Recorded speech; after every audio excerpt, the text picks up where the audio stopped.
අපි බලමු ඕනම ඇඳුමක් මහගද්දී අපිට අවශ්‍ය වෙන බයස් පටි ලේසියෙන්ම කපාගෙන මහගන්න විදිය. මම මේ අරගෙන තියෙන රෙදි කොටස මෙන්න මේ කොනේ ඉඳලා මේ පැත්තට ත්‍රිකෝණාකාරව නවා ගන්න ඕන.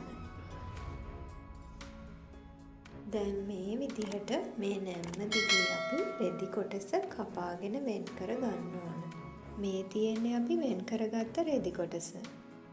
දැන් අපි මේ කොනෙන් මේ රෙදි කොටස් දෙක අරගෙන මේ විදියට අපි නැවතත් ත්‍රිකෝණාකාරව නවා ගන්න ඕන.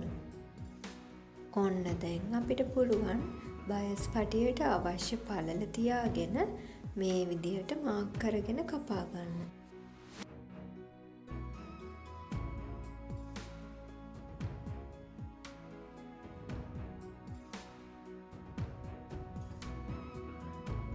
අපි දැන් බලමු අපි කපාගත්ත බයස් පටි දෙකක් එකට එකතු කරලා මහගන්නේ කොහොමද කියලා.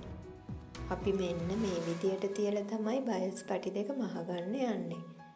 මේ විදියට තියාගෙන මෙතනින් මැස්මක් දාගන්න ඕන.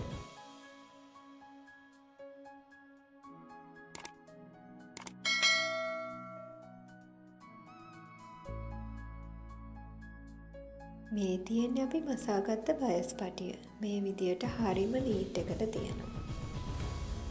ඔයාලත් මේ විදියට බයස් පටි කපාගෙන මහලා බලන්න.